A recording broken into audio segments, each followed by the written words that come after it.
Assalamualaikum. Hai guys, di kesempatan kali ini aku akan merangkum film horor Indonesia yang berjudul Kamar 308 yang dirilis pada tahun 2013. Film ini diperankan oleh Denny Sumargo sebagai Sena, Gilang Dirga sebagai Dudi, Kartika Putri sebagai Prila, Ki Kusumo sebagai Harlan, Kimberly Rieder sebagai Caca, Marcel Domit sebagai Jeffrey, Sandi Aulia sebagai Kanaya, Sylvia Fuli sebagai Erin, dan Yavitesa Jahara sebagai Aira. Film ini menceritakan tentang Sena dan kawanannya yang sangat terobsesi ingin menjadi kaya raya dengan menjadikan Kanaya dan adiknya Aira sebagai tumbal sesembahan kepada penguasa pantai selatan yaitu Nyi Roro Kidul. Penasaran dengan kelanjutan ceritanya? Langsung saja kita ke alur filmnya. Tapi sebelum masuk ke videonya, jangan lupa subscribe Hello Sanak. Di awal film diperlihatkan Caca menelepon Kanaya. Caca memberitahukan kepada Kanaya bahwa ada pekerjaan di sebuah hotel di pinggir pantai yang membutuhkan karyawan sebagai housekeeping supervisor.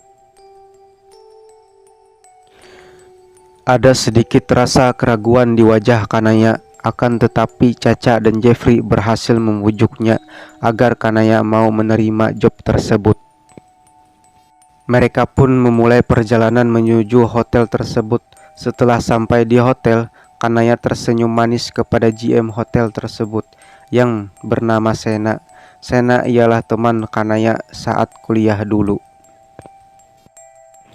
Setelah tegur sapa dan sedikit berbicara mengenai pekerjaan, Sena pun langsung membawa Kanaya dan adiknya ditemani Caca dan Jeffrey menuju kamar mereka. Sebelum beristirahat, Sena mengenalkan satu persatu karyawan yang lainnya yang tinggal bersama mereka di dalam hotel. Setelah itu, Sena mengantarkan Kanaya menuju kamarnya. Pagi hari pun tiba. Di hari pertama bekerja, Kanaya didampingi Erin menuju sebuah kamar. Di sini Erin menyuruh Kanaya membersihkan kamar itu dan mengecek apa saja kekurangan yang ada di kamar itu. Tidak lama kemudian, pada saat Kanaya membersihkan tempat tidur, Kanaya merasa ada yang aneh dikarenakan ada air yang menetes dari atas plafon kamar itu. Di suatu malam, Kanaya terbangun dari tidur dan Kanaya melihat Sena dan yang lainnya menuju kamar 308. Karena penasaran, Kanaya pun mengendap-endap mengikuti mereka. Akan tetapi Kanaya tidak ikut masuk, melainkan pergi kembali ke kamar untuk beristirahat. Di saat sedang sarapan, Prila memberitahukan kepada mereka tentang keadaan di luar sana. Prila menuturkan bahwa di luar banyak pohon tumbang, banyak terjadi tanah longsor, dan akses jalan ditutup. Setelah selesai sarapan, Kanaya membawa adiknya pergi ke sebuah ruangan. Di situ Kanaya melihat begitu banyak keanehan, dan Aira memberitahukan kepada Kanaya bahwa Sena melarangnya mendekati kamar 308. Tanpa sengaja, Kanaya bertemu Sena di lobi, dan Kanaya mengikuti Sena sambil mengendap-endap dari belakang. Malam pun tiba. Di sini terlihat Kanaya masuk ke kamar Sena, dan Kanaya mengambil sebuah kunci pintu yang tersimpan di bawah bantal.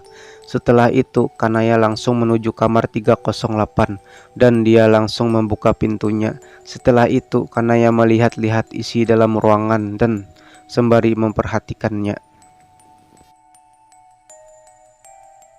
Setelah Kanaya masuk ke kamar 308, dia langsung mencari tahu fakta-fakta tentang kamar 308. Setelah Kanaya mengetahuinya, Kanaya menghampiri Sena di ruangan pribadinya, dan Kanaya memberitahukan bahwa dia telah mengetahui siapa penghuni kamar 308 Saya tahu itu. siapa penghuni di kamar itu. Film pun berlanjut di mana Iren yang sedang sakit mencoba mengambil air minum. Tiba-tiba pintu terbuka dan Iren diseret keluar oleh makhluk tak kasat mata. Setelah itu, kejadian-kejadian aneh muncul menimpa mereka. Satu persatu mereka diganggu oleh penghuni kamar 308.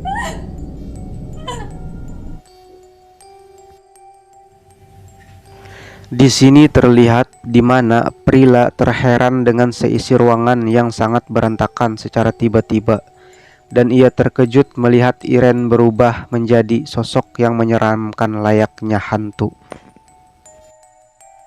Begitu juga Harlan. Harlan pun mendengar suara misterius dan dia mengikutinya. Setelah sampai di tempat sumber suara, Harlan terkejut melihat gamelan bergerak sendiri. Harlan pun bergegas pergi meninggalkan ruangan itu. Setelah itu, gangguan kamar 308 terus terjadi, yang dimana Kanaya sedang mencari Aira, dan ia mendengar suara Aira menggendor-gendor pintu dari dalam. Kanaya mencoba menolongnya, akan tetapi naasnya, Kanaya pun ikut terkunci di dalam kamar itu.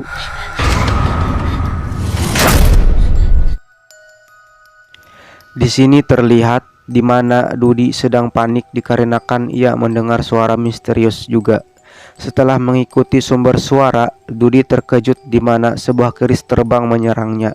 Dudi mencoba lari, akan tetapi ia terpojok dan keris pun menancap di tubuhnya yang membuat Dudi tewas di tempat. Kita kembali ke Prila, di mana setelah melihat Erin yang berubah menjadi hantu, Prila pun langsung kabur dan ia bertemu dengan Harlan di dalam lift. Tiba-tiba goncangan dahsyat terjadi di dalam lift. Seketika itu Prila langsung kesurupan dan ia pun menghilang. Setelah Prila menghilang, Harlan pun langsung pergi berlari meninggalkan lift. Sena yang melihat Harlan berlari terburu-buru pun memanggil Harlan sembari bertanya kepada Harlan, kenapa mereka tidak bisa dihubungi. Harlan pun menjawab, Dudi nggak tahu, Erin mati dan Prila menghilang. Setelah itu Sena langsung menampar Harlan dan Sena menyuruh Harlan mencari Prila. Mereka pun bergegas menuju kamar 308 sembari memberikan sesaji persembahan. Harlan pun memulai ritual dan ia langsung memasuki alam gaib, yang dimana Prila terkurung di dalam pusaran air itu. Harlan yang melihatnya pun langsung menarik Prila keluar dan berlari menuju portal, akan tetapi mereka gagal kembali dengan selamat, yang mengakibatkan Harlan dan Prila pun tewas. Setelah kejadian naas yang terjadi, hanya Sena, Kanaya, dan Aira yang tersisa. Sena dan Kanaya sedikit berbicara dan Sena menyuruh Kanaya packing, sedangkan Sena menjaga Aira di luar. Akan tetapi sebelum menyelesaikan packing, Kanaya pun mencari Aira dan Sena ke kamar.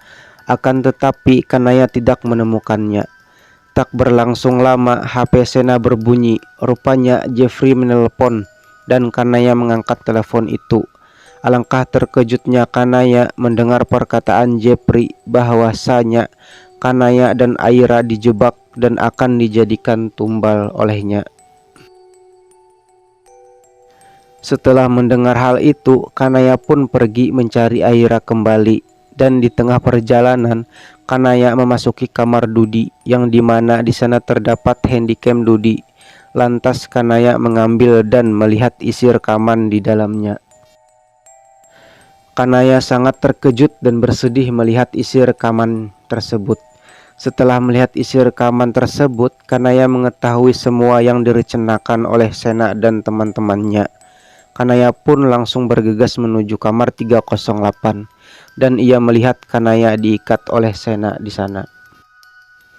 Sebelum menyelamatkan Aira, Kanaya dicegat oleh Sena dan ia mengungkapkan semua tujuannya kepada Kanaya. Di sini Kanaya tidak tinggal diam. Kanaya pun langsung menendang Johnny milik Sena dan memukulnya menggunakan pas bunga. Setelah itu Kanaya melepaskan Aira dan mereka melarikan diri. Sena yang dipukul seketika bangun kembali dan mengejar Kanaya dan Aira keluar. Dengan cerdiknya Kanaya mengeluarkan gas kompor. Seketika itu Sena mendekat dan boom, terjadilah ledakan yang menyebabkan Sena terbakar. Bukan Sena tapi bajunya. Setelah ledakan terjadi, Sena terus mengejar Kanaya. Tidak pikir panjang, Aira dan Kanaya terjun bebas ke kolam renang, diikuti Sena dari belakang. Setelah itu, Sena mendapatkan Kanaya. Akan tetapi hal mengejutkan terjadi, di mana Nyi Roro Kidul datang membantu dan menyeret Sena ke dalam kamar 308 miliknya. Seketika itu air keluar dari foto Nyi Roro Kidul yang membuat Sena ketakutan. Tidak lama kemudian Nyi Roro Kidul pun keluar dan membunuh Sena. Tidak berhenti di situ, Nyi Roro Kidul pun mendatangi Caca dan Jeffrey, dan mereka pun ikut dibunuh. 3 bulan kemudian, diperlihatkan di mana aktivitas hotel seperti biasanya, dan tidak disangka-sangka ternyata Kanaya dan Aira selamat dalam insiden tersebut. Dan sekarang Kanaya menjadi juru kunci kamar 308. Film pun selesai.